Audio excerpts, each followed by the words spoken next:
There you go. Typical problems. But what's up, everybody?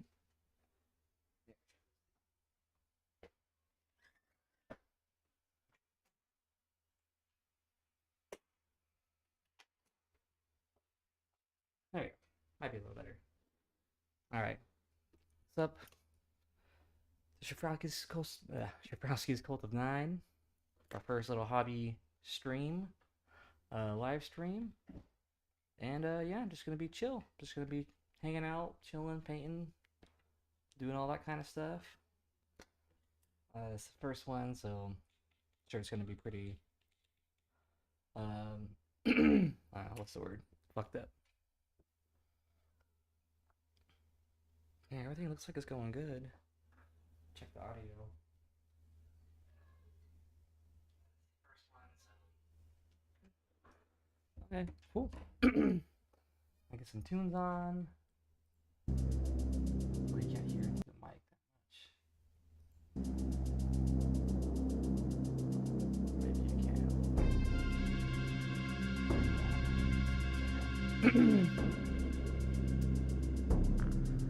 It'll be on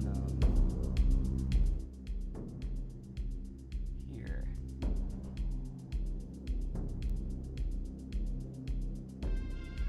Okay, that's probably not too loud, huh? Let's see. Oh, yeah, that's pretty loud, huh?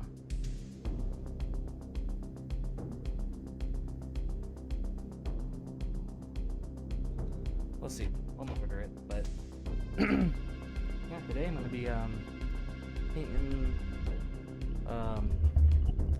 Halloween terrain that I'm doing. A little Halloween event. October. So getting all sorts of little terrain made. Got these pumpkin patches right here. Yeah. Working on the green. Then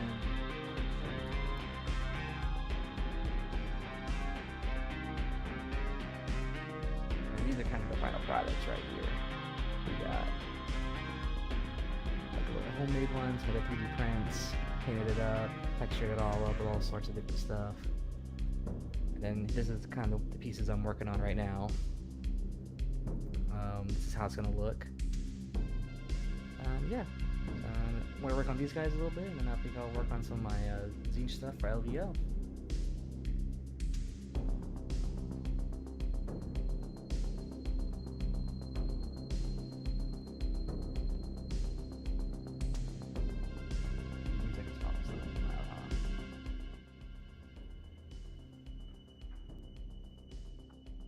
Let's check it.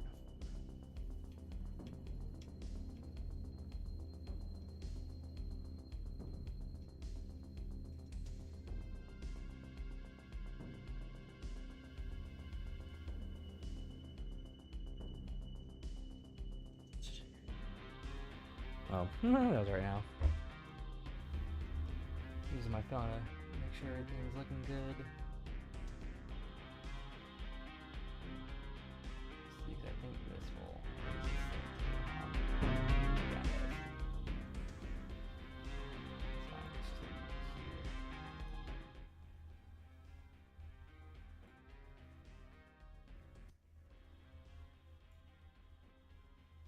There you go. Doesn't need to be that loud.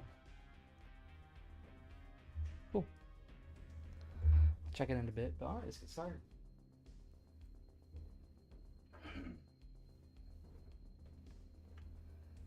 This is gonna be damn it. Look at this. Okay, yeah. Yeah, this is gonna be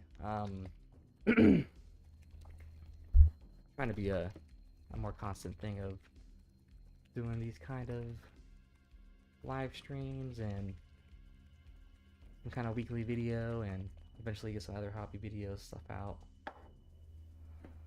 Yeah. I guess I'll just finish up on this guy right here. Kind of like got like a little news setup, but it's not really meant for, you know, I guess legit production or whatever. But it's good enough for what I got.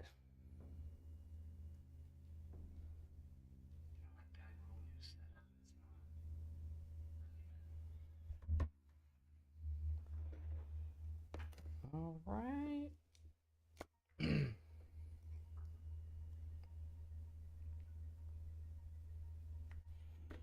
I should have brought my little heart thing over here. That's okay. I'll bring it in a second. But I hope everybody's doing good.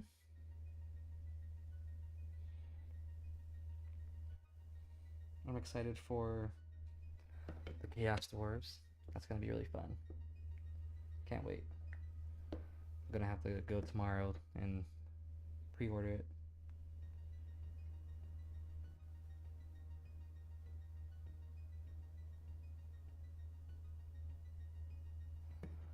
Definitely want to make sure I can actually get it. Oh, good. This is just the song.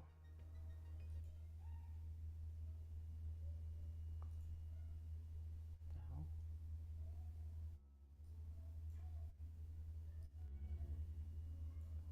I just changed the music. This is I can't even hear anything.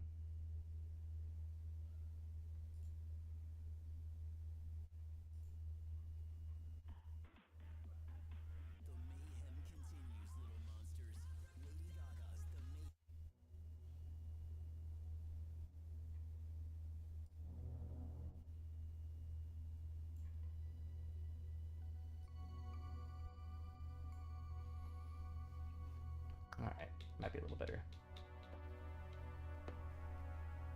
Uh oh. What the hell is going on? It's like freezing up. I know, I'm just dumb. Okay, it's just me. Stick my arm out the whole time.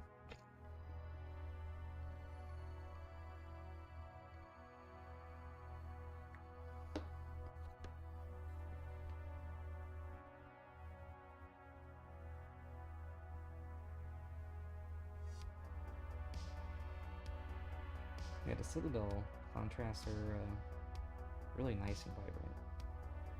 I was using Armor Painter speed paint for the other ones, or for that bigger pumpkin one, and it definitely is like a lot more faded looking. I don't know if that's because of like they're older or just the speed paint formula or whatever. But these the Citadel contrast ones definitely pop a lot. I noticed that with like kind of like most of their colors. It's nice and vibrant.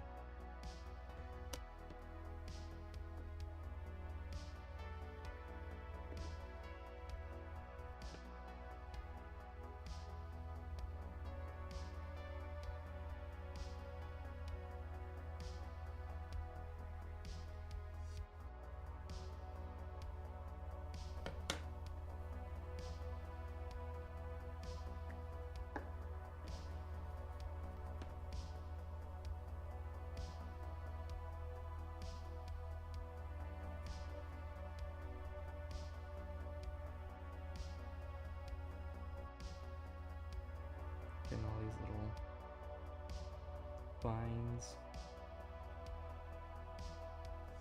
I was kind of thinking if I needed to or should make some of these I guess brown, like some dead vines or something, and then make it green towards like the pumpkin. But that's actually not even how pumpkin vines look. They're actually always green.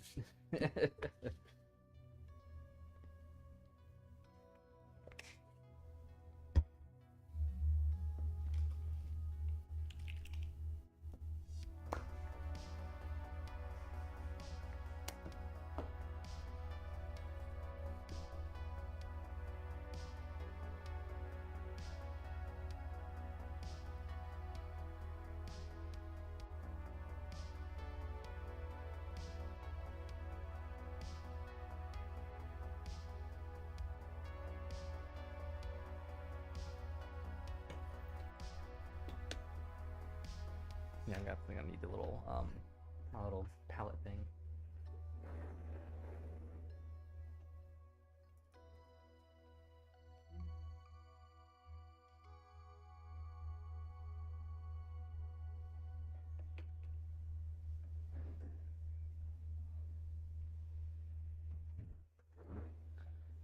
Look, it's kind of loud. guess it just depends on the music. Let's go there.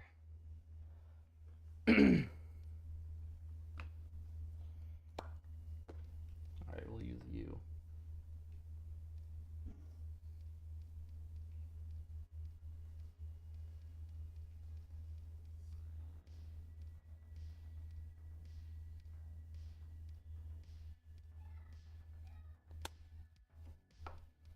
How's it sound now?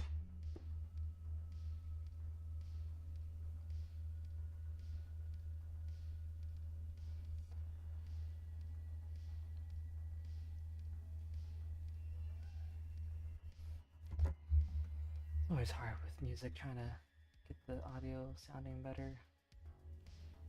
It's a little better right there. There we go.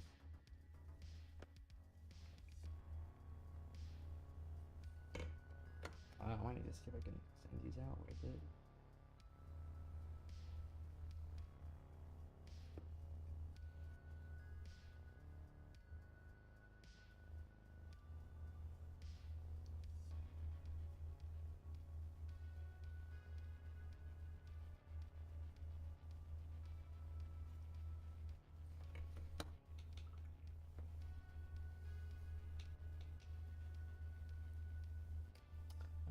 Let's see if I can move my light a little bit actually.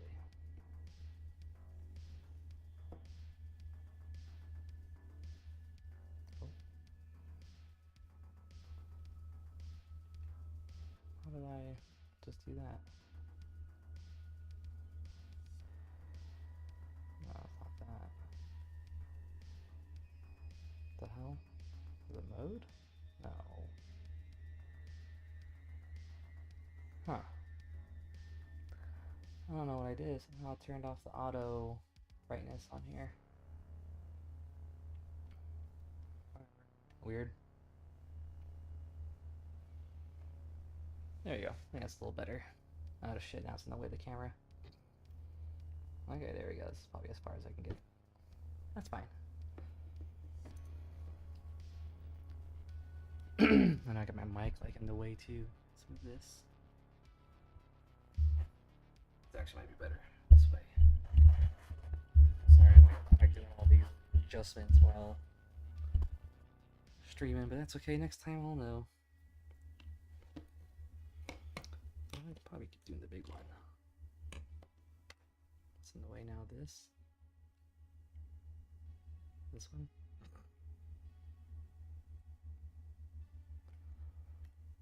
Whatever. There we go.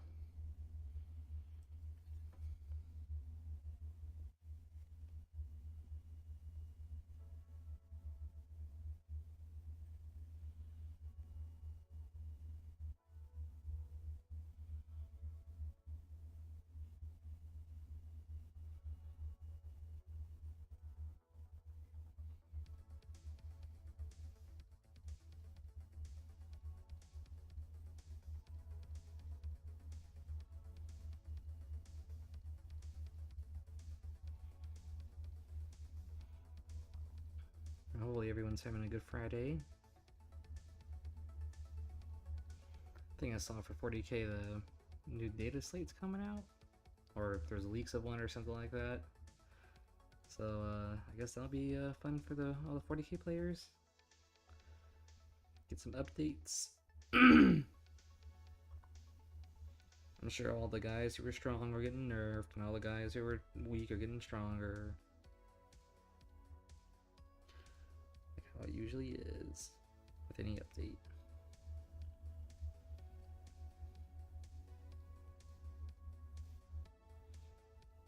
I also got 1,000 Suns I need to work on too for 40K. Just so I have some kind of 40K stuff to play and work on and all that. Because I'd like to play some.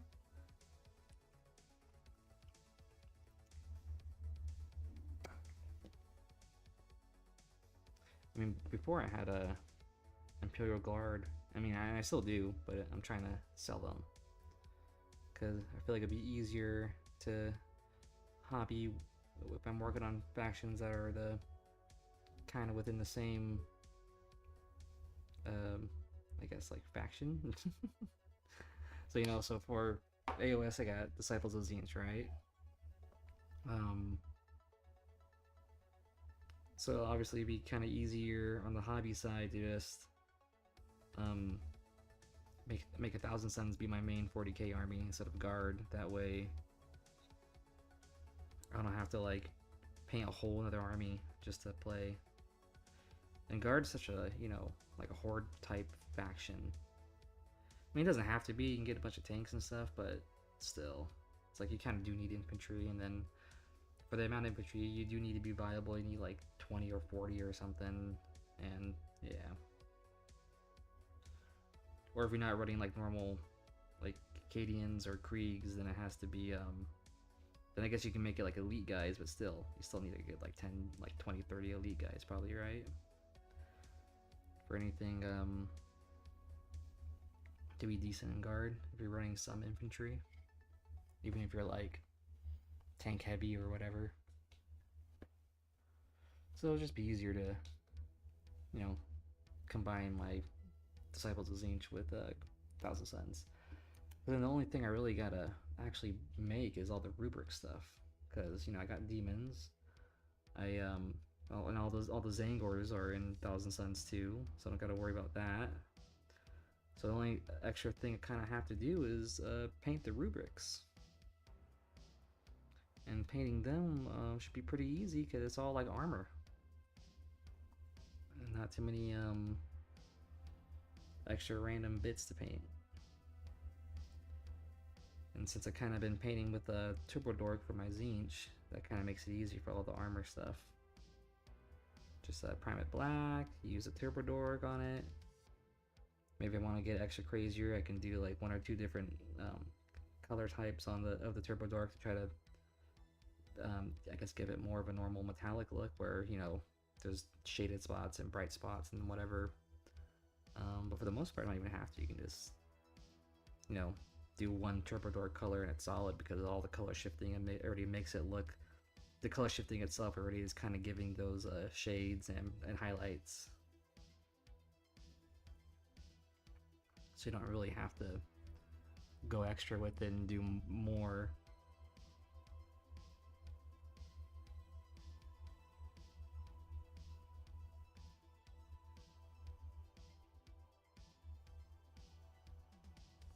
Okay, I'm gonna check again, make sure everything sounds good. Go extra with it and do more.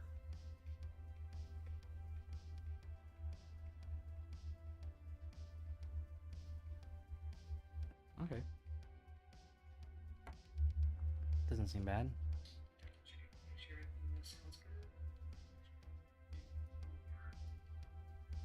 Alright. Cool. Perfect.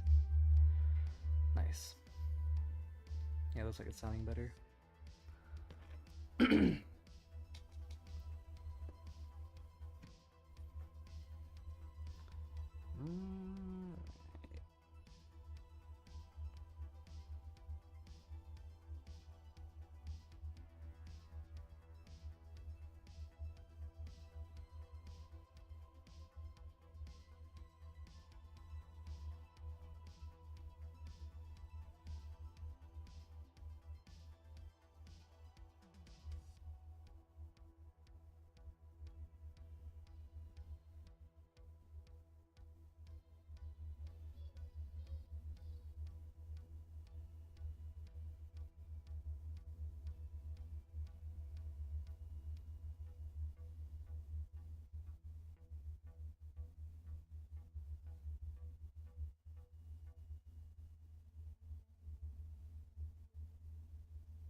There we go.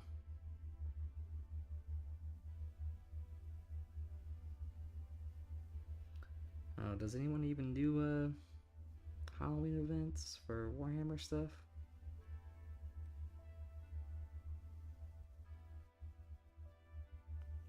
It'd be cool to know if there was any special ones, or if people, you know, in certain areas have a like a yearly Halloween style Warhammer event. here in you know, SoCal area, for Old World, there's actually a group who kind of makes a little special Halloween like GT, or I guess you could say it's a GT, but they make it like Halloween style. So they kind of add some extra stuff, and I think they just make it just more fun and silly. It's not like as super serious GT. It's all like Halloween themed boards and special rules and stuff to go with the Halloween themed stuff.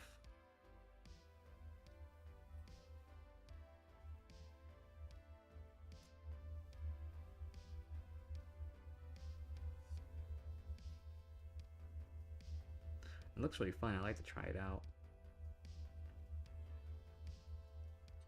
But and I would have done it this year, but it's like the week right before LVO, so and I'm going to LVO too, so it's just too much time out because I don't live like that close to where they host it, so I'd have to like spend a night down there or just spend like 4 or 5 hours just driving all day, going back and forth, and that's not really fun.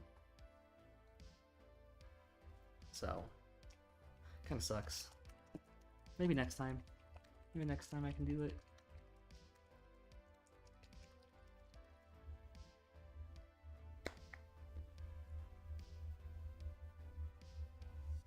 Should use the big one.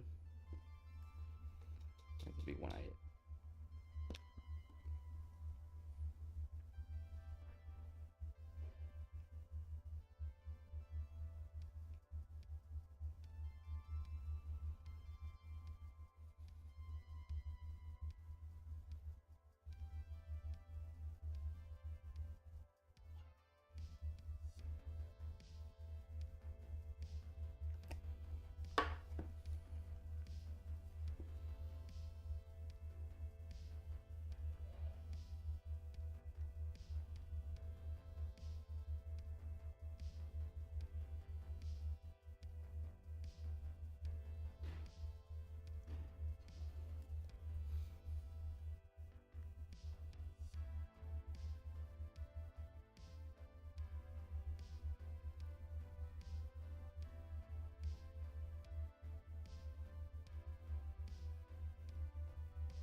wonder how many people are gonna be going to LVO. If you are, let me know. Yeah, I'm still sick. It's like I've been sick with this cold for a freaking month now. The mucus just doesn't go away. But yeah, LVO is gonna be cool. You know what? I should have talked about it a little bit. I even have it in the title too, right? Jeez. Yeah. So I'm going to LVO. I'm going to be playing Age of Sigmar there. But I'm not doing any competitive gaming there. I'm just gonna, or what I signed up for is the narrative they have, because narrative gaming is just really fun. Like, it's probably like my favorite type of gaming to do, especially when it's like properly done and it's what do you call it? I guess when it's like organized and set up very well, and you got like really nice boards. That's kind of like half of what I like. Is when I play Warhammer, I want the boards to be awesome too, not just the game mode, I guess. Sometimes that can be a little bit of the problem with like competitive stuff, you know, is you know, they need tons of terrain for all these players, but no one really spends detail on the terrain, and plus they usually want terrain to be a certain size and format and uniform, so nobody can complain about someone having an advantage over the other or whatever. But with narrative, you know, you can go all crazy with you know, the board layout and what terrain you put on. You know, even intentionally do lopsided scenarios where one person has like maybe some really good terrain, like, you know, castle walls or something, and then the other person is just like, oh, you got like a field or a forest, and that's your terrain defenses, right? I guess in that scenario that would be like a siege battle or something. But still, stuff like that would be like freaking sick too, you know? Like do a narrative game and you got like a siege battle going on, and half the board is the, you know, the city walls, and behind it maybe some of the village, and then the other half is this the outside of in the invading force, and then, you know, on the where the invading army is coming from, you know, you can have some trees or some rocks or whatever, right? Because I mean that's normal, it's natural. Put like some natural terrain features out there. Maybe even like a farm or a building too, because that's actually pretty natural too. Like, you know, cities weren't just like, or walled cities weren't just like away from the rest of a city or town. You know, sometimes there's buildings built right outside of the walls, so you could even still make it, if you really want to make it like a dense thing, you could have like, you know, buildings right outside of the city wall. But then just make it like, you know, farm buildings or a mill or whatever. But then on the inside of the city, you know, you can have more, I guess, city type buildings like shops and blacksmiths and stables. I mean, not even stables. Well, I guess you could. And taverns and whatever you wanted, right?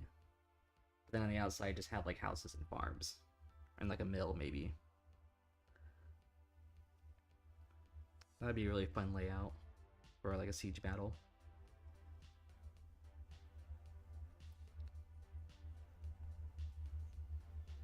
Yeah, that's what I'll be doing at LVO, doing the narrative. And I think I read the pack, but it's been a little while. But the pack for the narrative is looks like they're kind of doing a coastal pirate kind of theme. Well, yeah, I mean, basically nautical pirate. That looks pretty fun.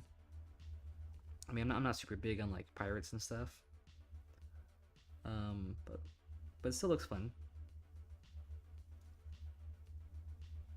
I think like some of the missions they had were like little lore descriptions they had was something like, oh, you're going up on the beach and you're trying to take the treasure or something, and then they had like little special rules where it's like, oh yeah, for this one, because it's a lot of water, the I don't know, the cavalry moves slower or the infantry moves slower or whatever, but then the cavalry moves faster or whatever the like lore excuse was. It was cool. They had like their own little I think like twists they put on for the battle plans, or for their homebrewed battle plans, and it was stuff like that where yeah, cavalry would move a little faster, but then infantry would move a little slower, and they'll kind of have some vice versa stuff like that,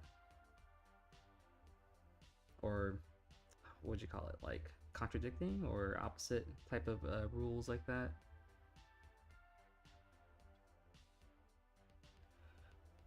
But then they'll kind of balance it out with like another battle plan, kind of like being the same thing, but it's a little opposite. Where so instead, you know, so one battle plan might be, yeah, like I said, cavalry is a little faster, but infantry is a little slower, and then another battle plan would be the opposite. Cavalry is a little slower, and infantry is a little faster. They'll kind of mix around.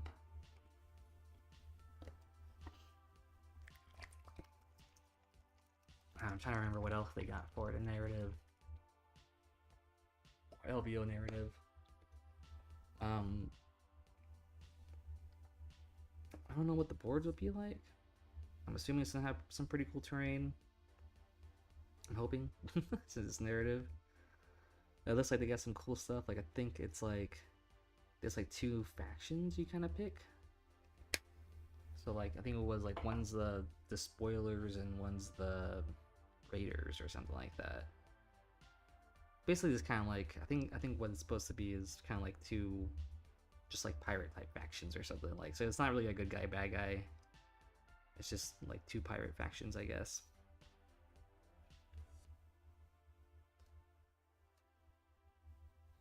Oh yeah, and that narrative is also a teams event too. So if you got someone to go with, you can, you and a buddy can sign up together and be on the same team, obviously. But they said if you don't have a team, then they'll pair somebody up with you, because sometimes there's just people who go as singles as well, so it's not too big of a deal. And that's gonna be my case. I'm gonna be showing up without anybody's, so that's okay. Yeah, unfortunately, in my area, there's not too many Age of Sigmar players, and I don't think I heard any of them going to LVO. The ones that we do have up here. Well, actually, no. There's two that's going, and they're going to the narrative too. But they're friends outside the hobby, and they're obviously gonna team up and go together and all that kind of stuff. So, most of the people up here play 40k when it comes to Warhammer. So anytime I want to do AOS stuff, it's usually harder, or sometimes it's even what you call it, like situational or seasonal kind of, where like when 4th edition came out, right? Like I think we had a lot more people coming out of the woodworks getting interested, especially with Spearhead. But now that it's been out for a little while, it's kind of died off a bit. But sometimes there's other reasons people will come back to come and play and all that kind of stuff. So it all just depends.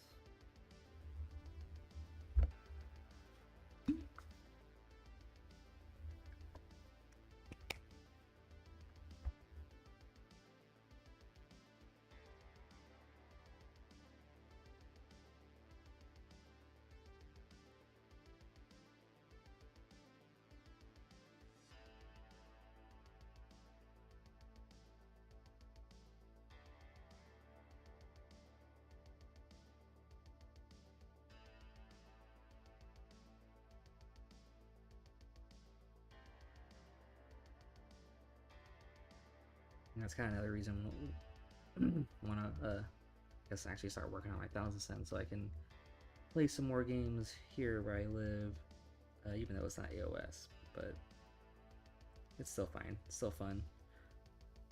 I think I just want to build enough 1,000 Suns so I can just do some, casual games with them, or do any narrative games if anybody hosts a narrative event up here. So it should be fun. I guess I'll just be working on them every once in a while whenever I get a chance, because with my hobby schedule now, not sure I'm really gonna have too much of an opening to just, only dedicate on them for a while. They're just gonna be kind of like an intermediary hobby project that I just do once in a while.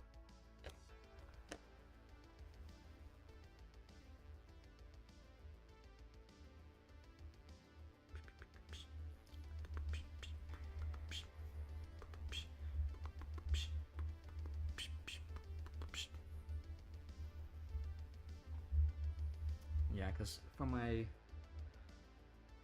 hobby projects, what's basically going to be priority is, well, yeah, I guess I can say from now, what my priority is LVO's coming soon, basically Tzeentch.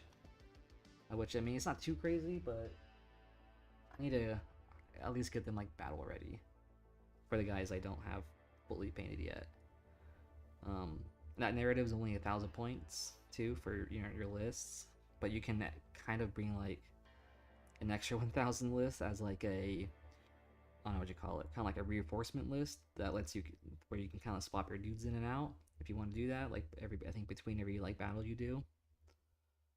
So you're still kind of gonna bring like 2,000 points, but I mean you don't have to play with 2,000 points. You can just stick to 1,000, I guess, if you want to.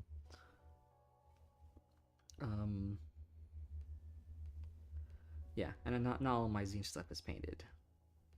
Take me forever to get all those guys painted, because usually I just spend like month or two on one unit, so you can just see how fast that really goes.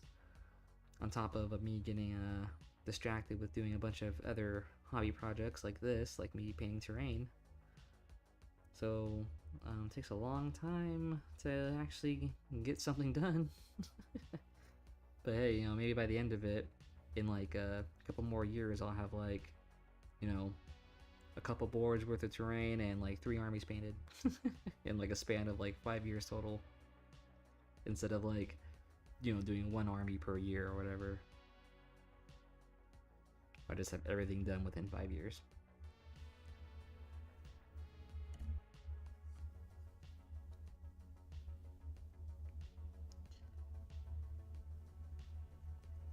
But yeah, for my Tzeentch, I don't got too much extra to do. Especially for what I'm gonna bring. Like, I got Zangor and Lighten that are like halfway painted, so I'm just gonna kind of like base coat the rest that's unpainted and just leave it at that for now. It's kind of what I did with my Shaman and my Ogroid too. They're just kind of like at a base paint level, just that way they're all painted and there's no, you know, primer spots or whatever. And if I have time, then I'll probably pick one of them to do more details on.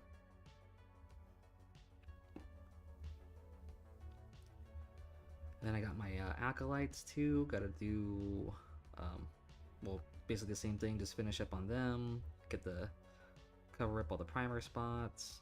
Maybe I can do a little more extra work because they, you know, they got the shields, but I really don't want to put the shields on before I finish up at least their skin, because that's just such a big surface area on that model. But that's going to be a little more time consuming, so I don't know. We'll see. We'll see if I can get them painted done or painted up enough that where I can put the shields on, or maybe I'll just keep them shieldless for now. And then they'll just be shieldless acolytes.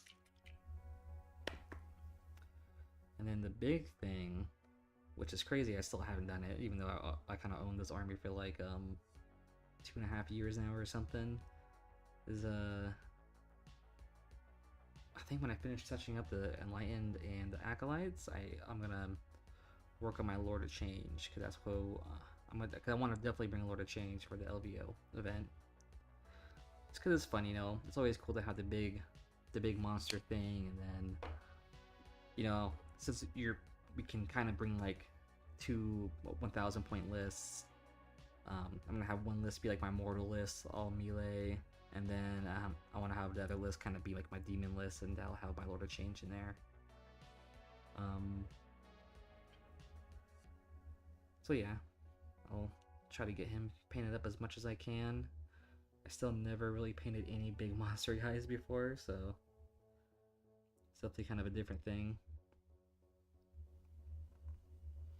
Definitely going to be a bit of a different painting experience.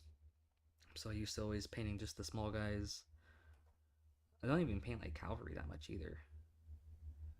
Probably the only cavalry I've really done much of was my Tomb King chariots, and actually it's like chariots. The Tomb King chariots and the Stormcast chariots.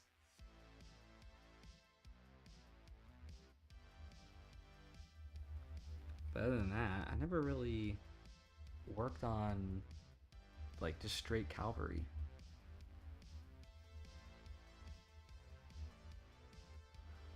So,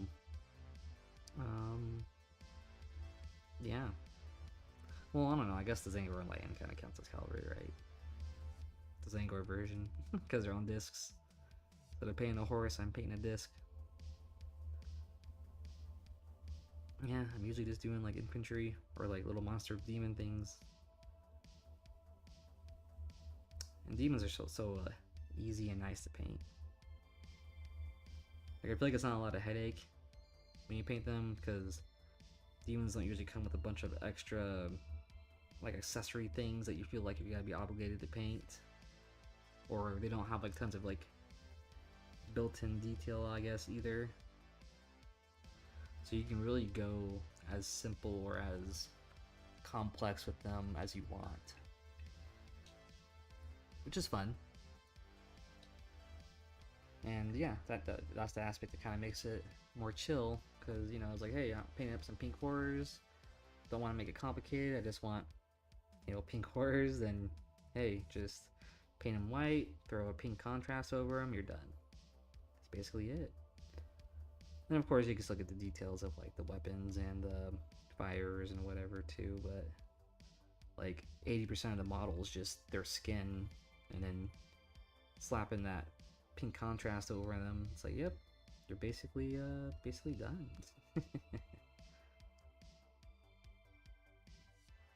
The same with like the screamers too. It's like, okay, like what other details are you gonna do on some screamers, like the horns and the teeth? Yeah, that's all they got in the eyes, and then the rest of their body is just skin. So you can keep it very simple and just give them like a blue skin and work on some horns and eyes, and you're done. That's kind of a nice thing with demons. At least Tzeentch's demons. Now some of them aren't as easy, I guess. Like demonettes are not like that. They got like armor and other things going on. But I guess plague bearers would be easy. It's the same thing. They're like 100%, they're like 80% skin, and then what else do they got? Like maybe a little accessory in their weapon. Oh yeah, and they'll usually have horns and stuff, but still, it's the same kind of thing. They're mostly like just skin. And also, I think that's the nice thing with Nurgle too is since you know Nurgle's all about being disease and dirty and greens and browns and all that kind of stuff. Like you don't have to be clean when you paint with Nurgle. Like it's actually probably good to intentionally be messy with them to try to make them look more disgusting and grody.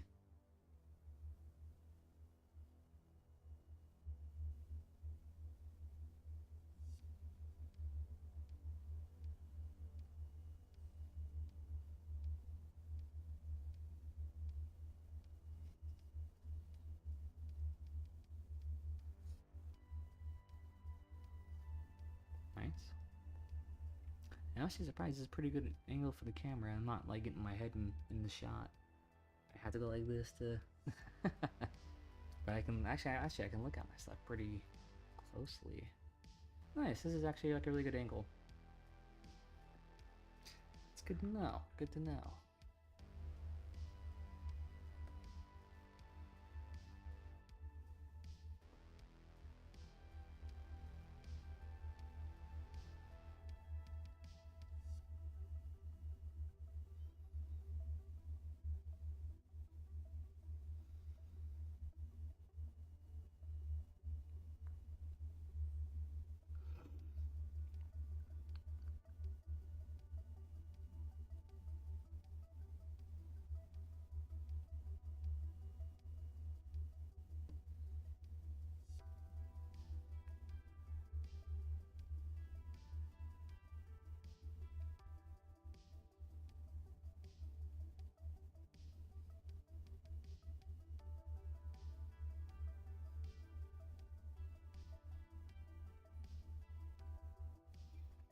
I gotta bust out the smaller one.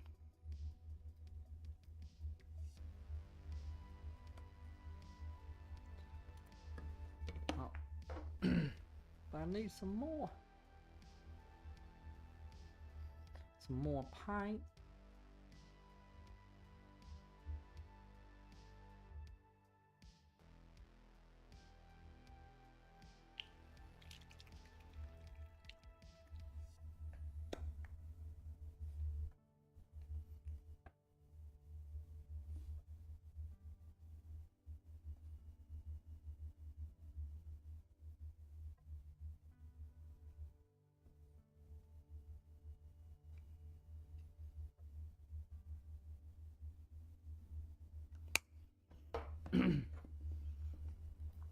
Yeah, I guess I can actually probably explain, I guess, why I'm painting this terrain. As if we're just, you know, just the fact that I just want Halloween terrain. Kind of the main reason I'm painting these guys is because I'm gonna be hosting an Age of Sigmar RTT at my local store, and I want to make it Halloween themed.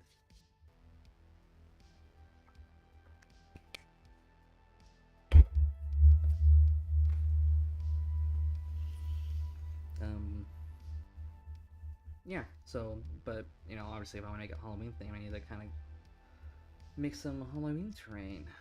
Or at least I want to, because I want it, you know, I want it to be immersive. If it's a Halloween, like, event or RTT or whatever, then I'd like to have Halloween terrain available to use. That's mainly why I'm doing it. I guess it's an excuse to paint up like a couple tables worth of Halloween terrain and stuff.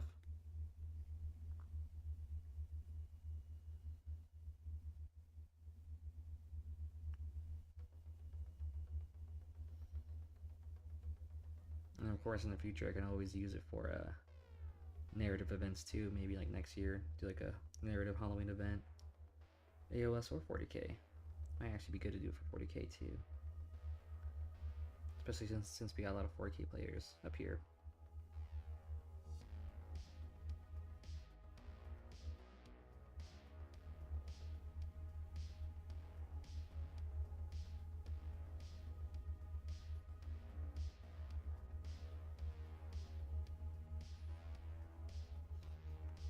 But yeah, for my Halloween event,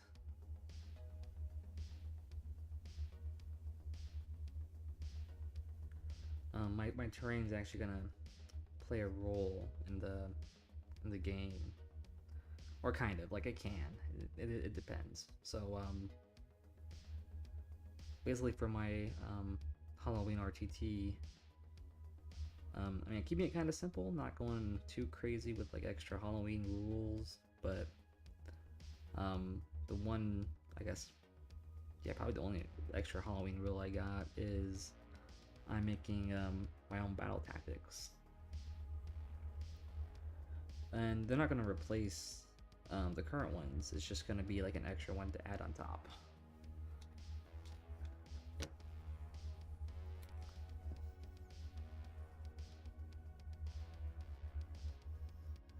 And so my extra battle tactics, I got things like, well, yeah, like for this pumpkin terrain, it's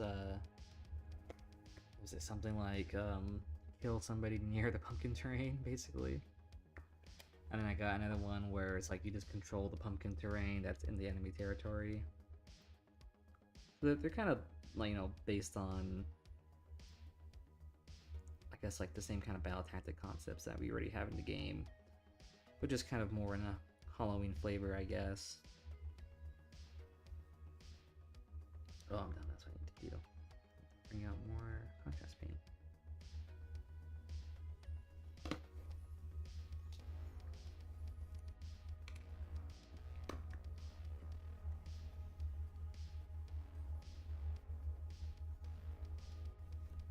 Let's see what other stuff I got. I got graveyard terrain too. I'm gonna be making. I basically got all the gravestones and stuff printed off and like primed up, so I just gotta paint them, and then glue them onto that little foam board thing, and then that's it. And I got my little graveyard terrain too. And that's the same thing as part of the tactic is. I think the tactic is actually to hold to take control of a pumpkin or graveyard terrain piece in enemy territory. So that's kind of the main thing I'm focusing on when building and painting this terrain is getting all my pumpkins and graveyards, enough of those, so I can at least have at least one or two on every table, so people can do tactics like that. And of course, you know, to make it look Halloweenish.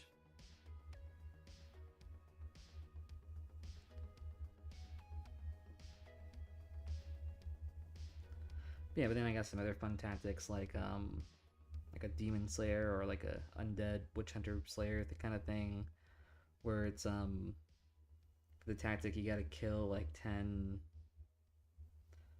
like demon or like undead models. And then also it also has like the inverse too, so like if you're not like if you're not playing against someone who's undead or like demon, but you are a undead or demon, then it's kind of like the inverse, where you're a demon hero or unit, 1 to 2, needs to kill like 10 models. Uh-oh, the little one wants to come. Hold on.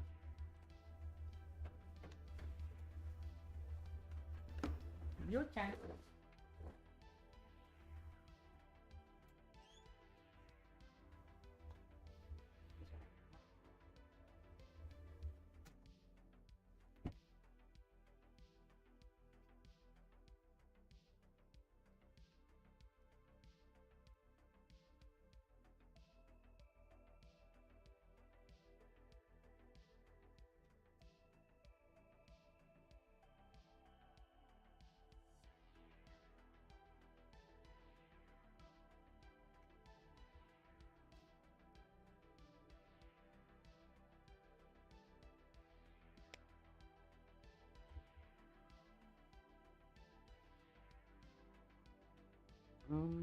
Yeah, what other tactics I had?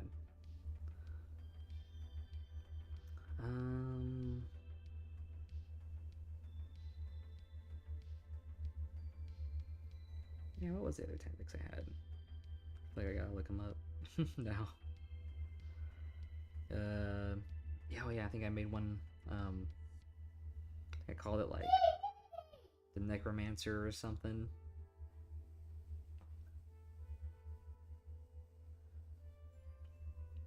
And I think to get that tactic, you have to like heal 10 models or something like that, or heal or resurrect or whatever.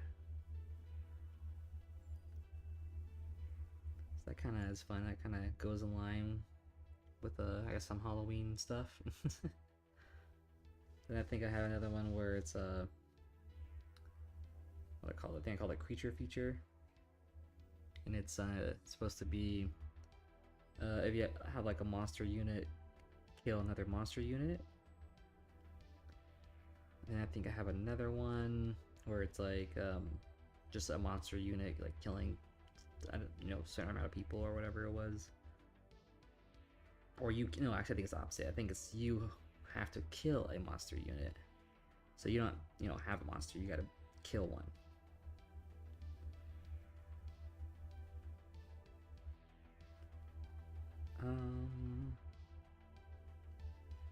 Nice. Those are looking good. Actually, I might as well just get the orange done too, because that's not gonna be that hard to get done. They're basically almost done, so I feel like I might as well just complete them.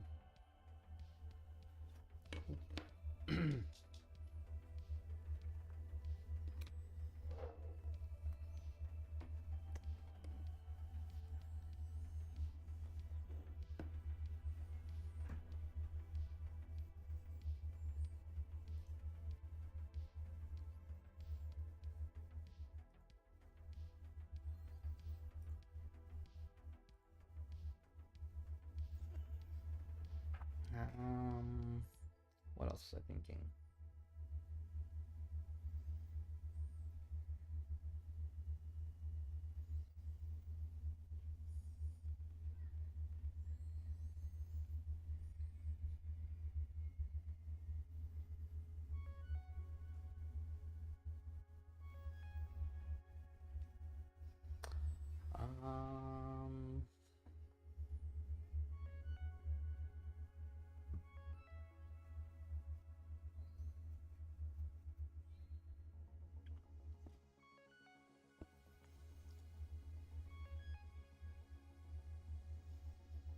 Oh, it's going okay. What was I thinking of? Just my Halloween rules, huh? Yeah, this is my tactics. I got a couple more ways. I gotta look at them. I think when I get the event ready and stuff, I'm gonna probably make a video about it. About the Halloween event. Ew. There's like shit in here.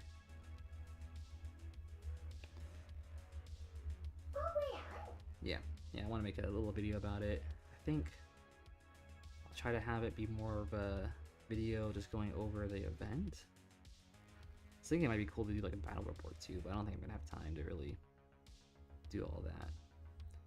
Battle reports are so time consuming to edit. But I think, yeah, what might be good and fun and easy and kind of different is just to maybe record the event itself and then just edit that together and show it and just talk about the event and how it was and, you know, all my rules and all that extra stuff.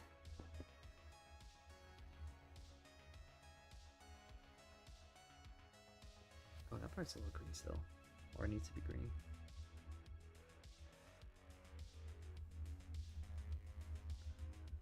Yeah, other than that, that's kind of the only Halloween rules I have for my Halloween event.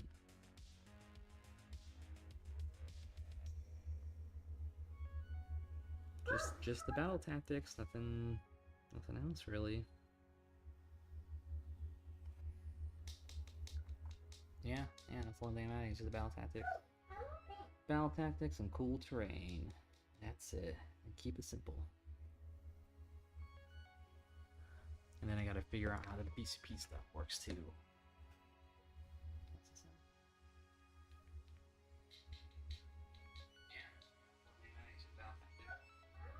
Battle tactics and cool terrain.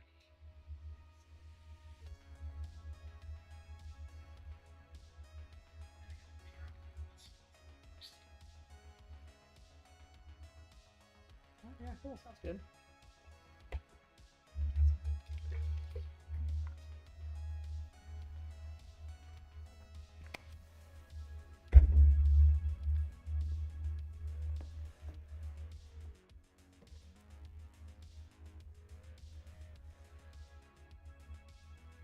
Or did I say it already? Maybe I did. But yeah, I gotta figure out how to the scoring is and pairing stuff of the like an AOS RTT, because they're never really never really mess with the scoring and whatever you call it. Yeah, basically the scoring. Never really mess with the scoring stuff and the pairing stuff on BCP. So I gotta kind of figure out how that works. But that's not too big of a deal.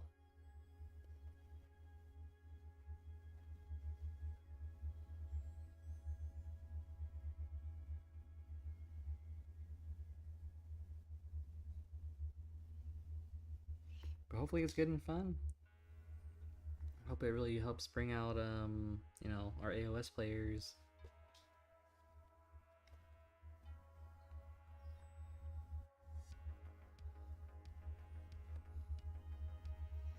And I'm hoping to, maybe I can just get more AOS events going on later on too in the year.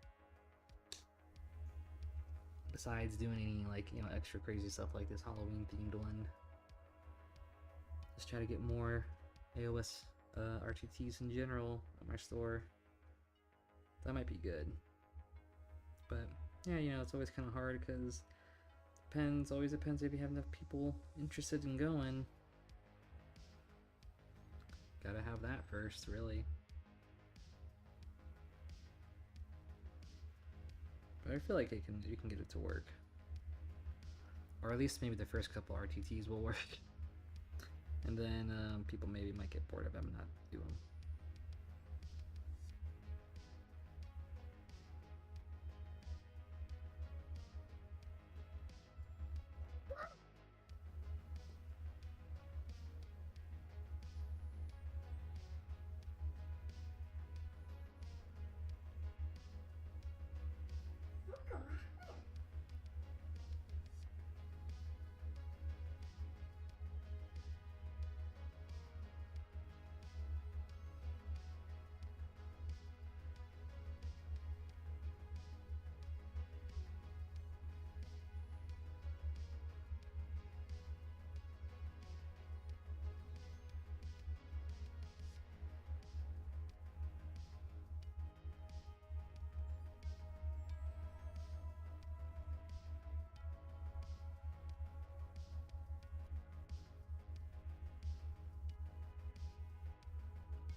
Yeah, if anyone's getting chaos dwarves, let me know what type of I guess army or not army. I guess what type of lists you really want to build. Like what kind of style did you want to focus on?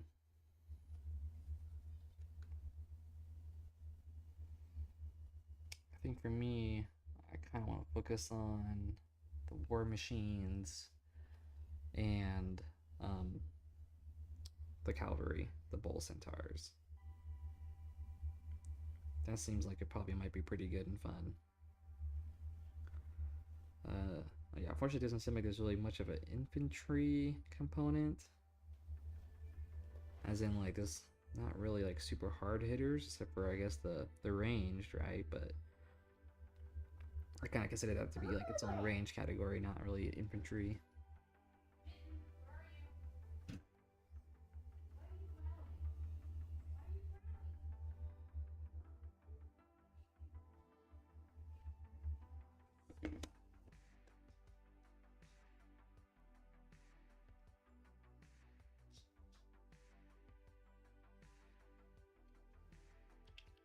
Yeah, the range could be fun for Chaos Dwarves too, but I feel like with since I played Tzeentch so much that I don't know if I really want to do another like ranged army really. So if I do, so I mean I'll probably still have range, but it'll just be support, like one blunderbuss unit or something.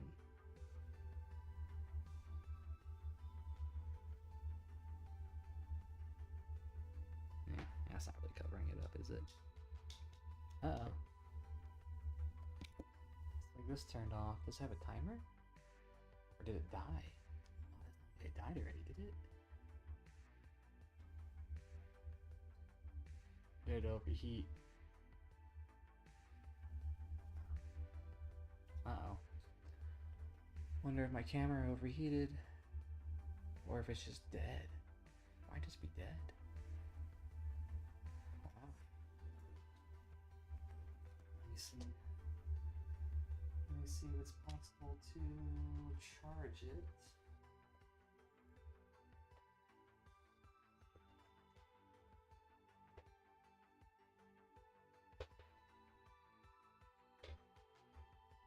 It's already dead. Yeah, I don't know. Get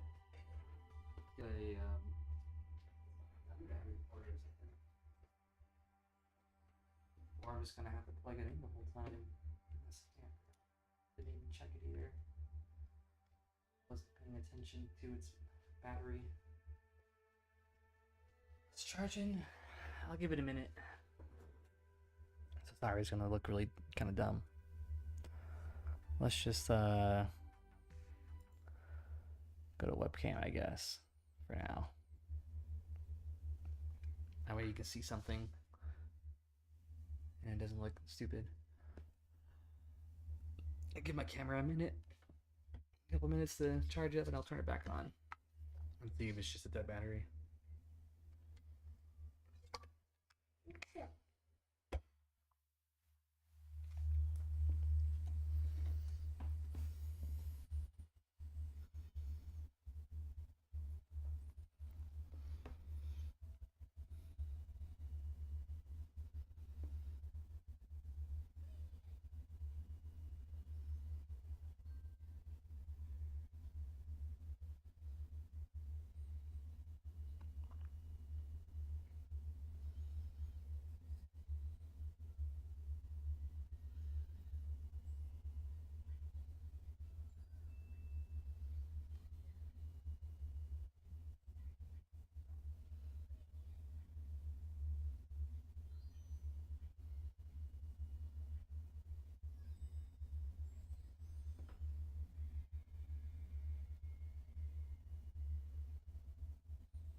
Yeah, chaos orb shooting looks like it can be kind of strong. I think what was it? If anyone looked at the leaks, at least right now, you know, when tomorrow comes, the book will actually be shown. So it's not really going to be leaks anymore if you're watching this after, you know, 9/12. It's our September 12th. But yeah, I think it was showing like blunderbusses. Like when it comes to that demonic power buff, they actually, I think they get a pretty cool one where it's like every point is like a rend or a damage or both or something like that. And the blunderbusses are already 18-inch ranges, but I think they were only on one shot a piece, which kind of sucks. But I mean, I think, but like they were strong though. Like everything with them is pretty strong. It's like a 2-hit 3 wound or some crazy shit like that. Like a 1 rend 1 damage, but then yeah, if you buff them up, it's like a rend and damage a piece. So I think you can get them to like 2 rend 3 damage or 3 rend 3 damage or whatever it is.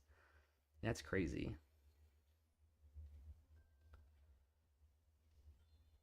So I can see the blunderbusses being really strong. But with this current GHB and obscuring being pretty prevalent, I feel like it's gonna be hard to really make too much use out of them unless you're shooting big targets, you know, like big monsters and flying units and stuff.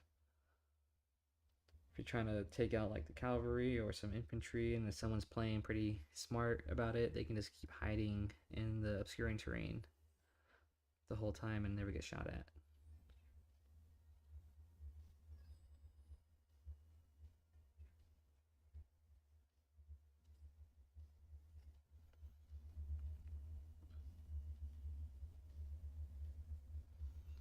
But maybe when you know, this GHB season ends and if obscuring isn't as crazy as a thing anymore, then I can see their shooting being really strong and maybe tons of people will just be bringing lots of shooting dwarves.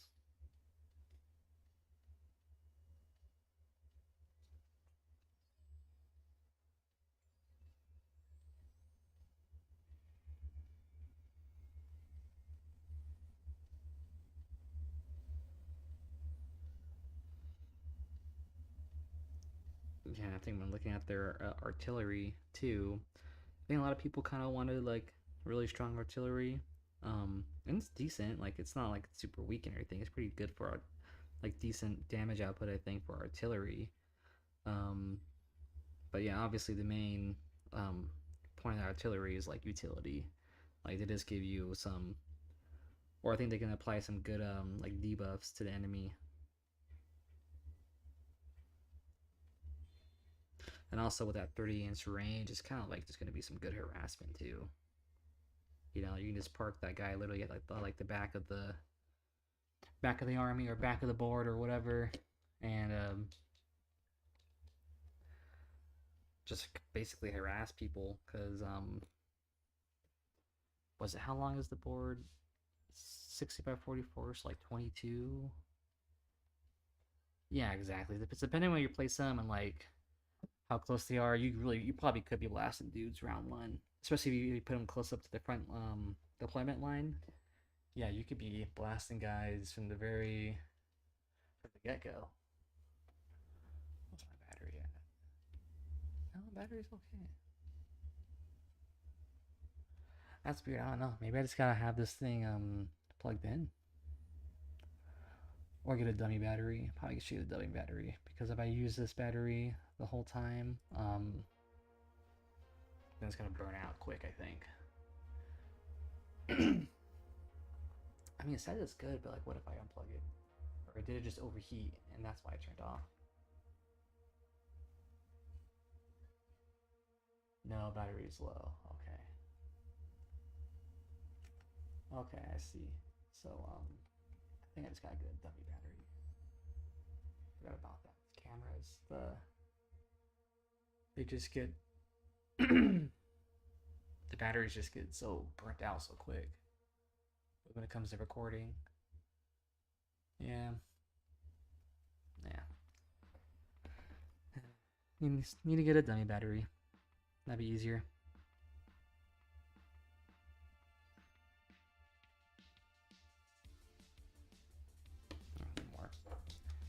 Need more orange.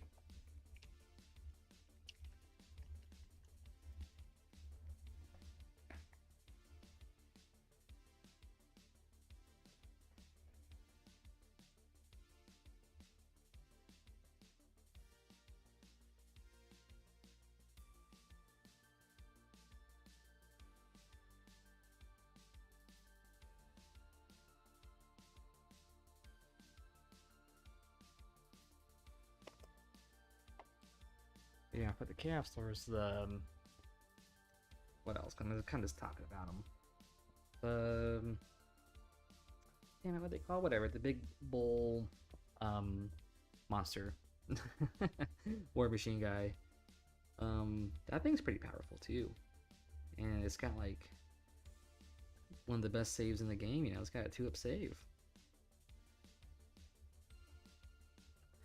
And it seems like you can do a lot of fun synergy stuff with them too, which is kind of why, like, a main reason I want to definitely maybe focus on building like war machine lists or something.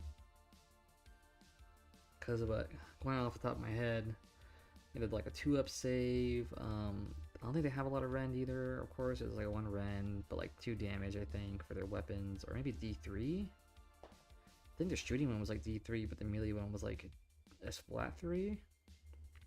Or whatever it was. I mean, there's 2 profiles of them too, so I don't remember what the other one was really for the melee only variant. But I mean, it's cool. Like with the demonic points, you get an extra movement and attack, which is kind of cool. And I think like the demon smith, I think the demon smith was able to heal him like every like your hero phase. So that's nice. And it gets stronger per demonic power point, I think, that the Demon Smith has.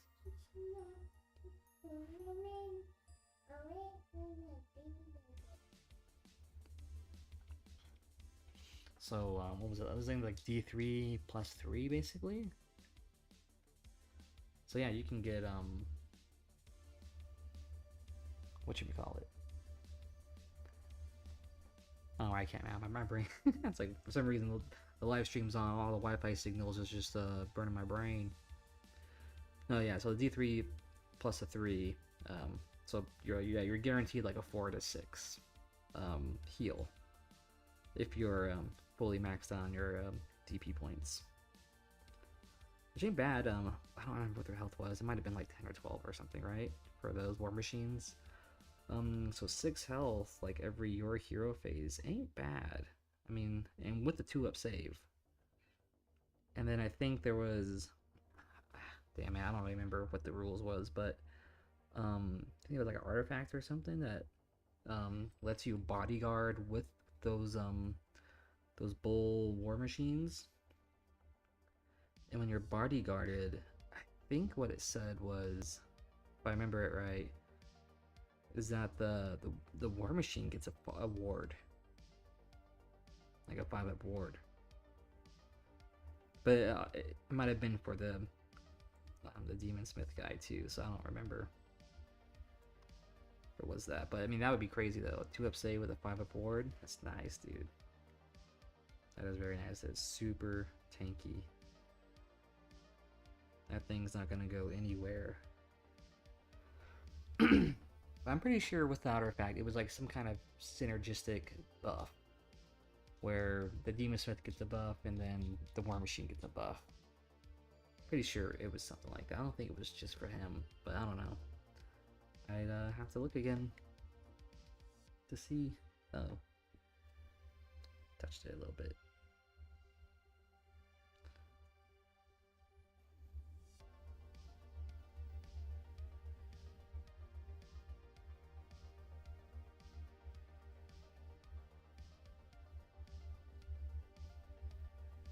But yeah, seems like a lot of fun synergy stuff you can do with the war machines.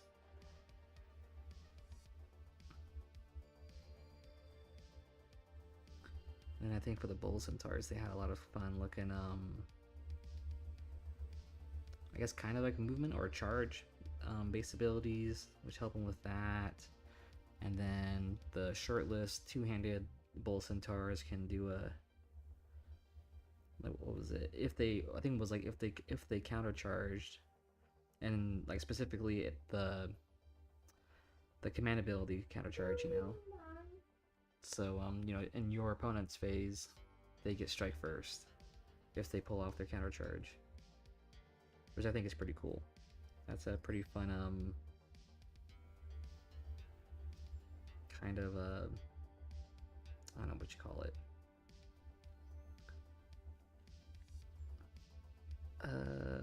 What was it? I guess like a threat. It's like a really fun threat you can always pull over someone's head, or even just having them on the board might just make it like that, because I mean, I don't know. I don't really know how like good their damage output is really going to be, but just that like threat of being able to countercharge and get a strike first off of it sounds like it would be kind of scary, you know. I mean, depending how close they are, or it might like, or maybe it's not like it's super scary, but it's like, okay, I can countercharge you, get strike first, take out maybe or just damage really heavily your strong hammer unit, and then now you don't have, and yeah, maybe you can turn around and punch back and kind of mess up my guy, but with my strike first, I hit you first and messed your guy up before you can do damage back to me.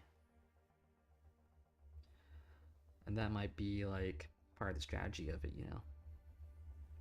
So yeah, that's like the obvious strategy with it. You can countercharge, get that strike first during their turn, kind of mess them up with that, and maybe potentially take out something strong or useful or whatever you're going into.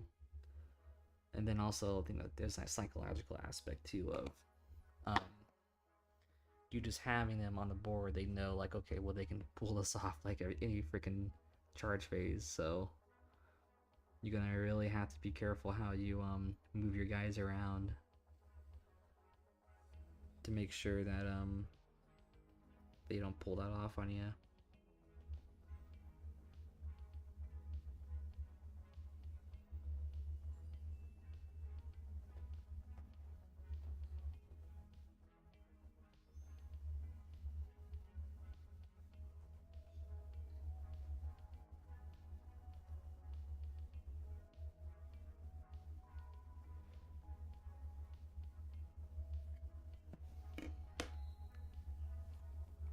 Nice, perfect. Look, it's all done.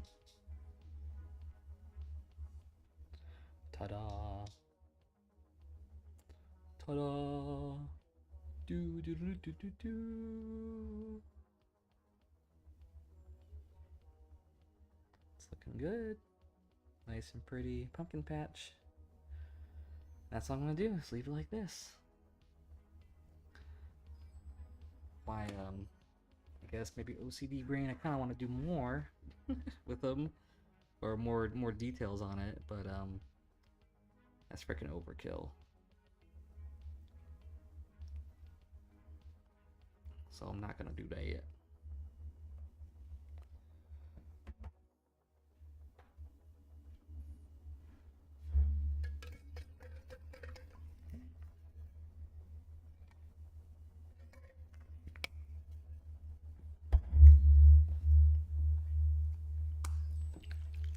Oh no, I already got this out. Check the music's still good.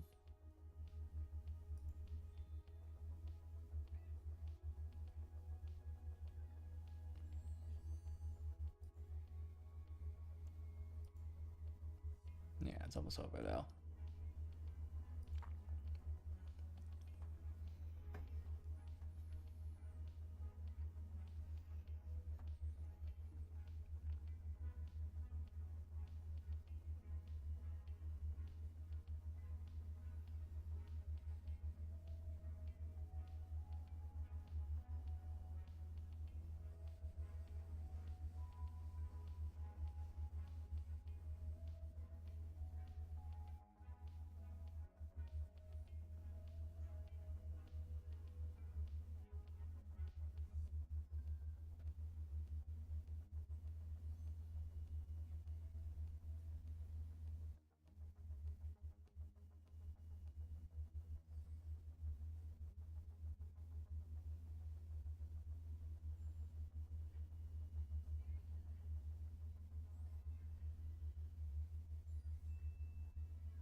less orange on the green leaves. Oh well. Oh well.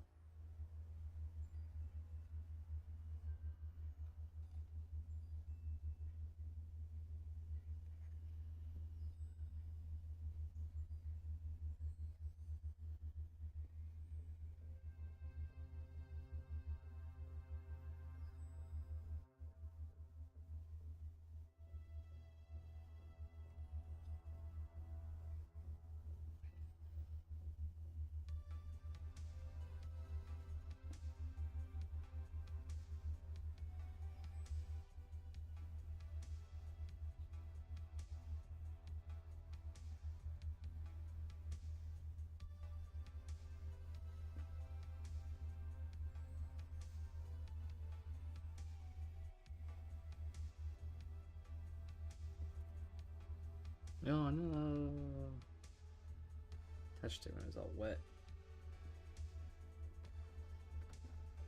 Nice.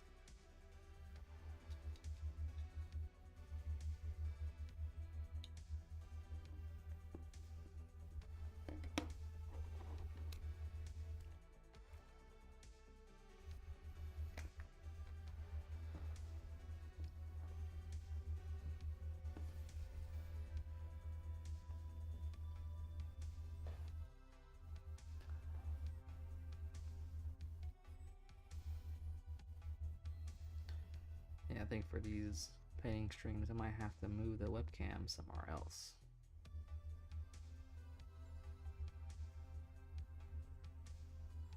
Cause it's funny, you can't even like see me. I'm just behind all the lights and shit. And the stand. Yeah. I'm just gonna have to put it like on the side or something. Do like a side view.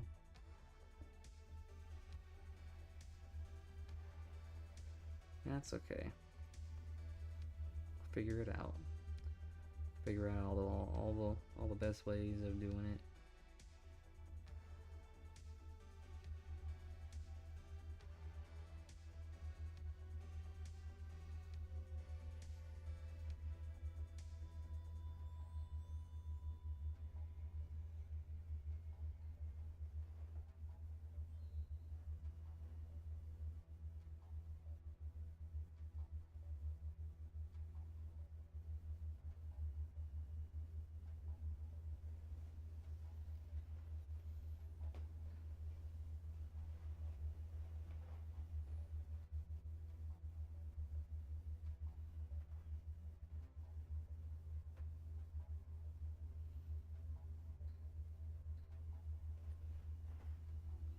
Yeah. Getting a lot of accidental overbrushing on some of these parts. The ones who fuss, tinker, and sweat the small stuff. Because you know the tiniest thing can make the biggest difference when it comes to keeping business moving. We get it. We're the same way, offering access to product experts to help you quickly and easily find what you need. So whatever your industry, you know you're always getting professional grade products. Call, click Grainger.com, or just stop by. Grainger, for the ones who get it done.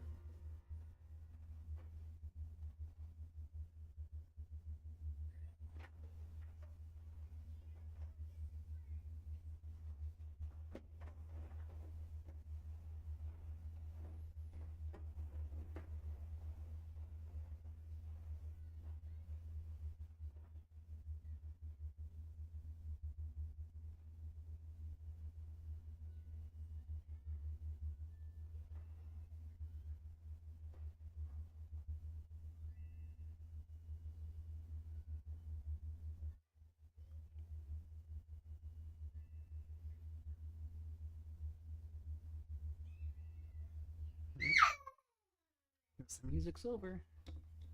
That's okay. I think it's a good time to call it. So yeah, we'll do that. What the fuck? Oh, tripping out over the paint.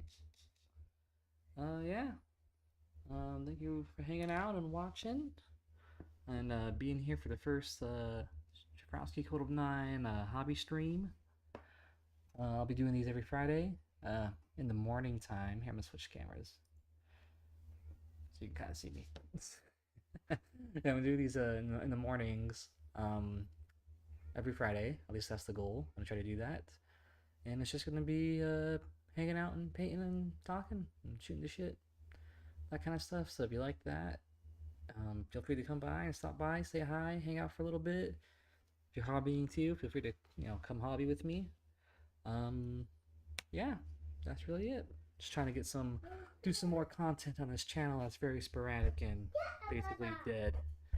I feel like doing a live stream and like a little easy, easy topical video once a week should be a good little schedule to kind of keep things going.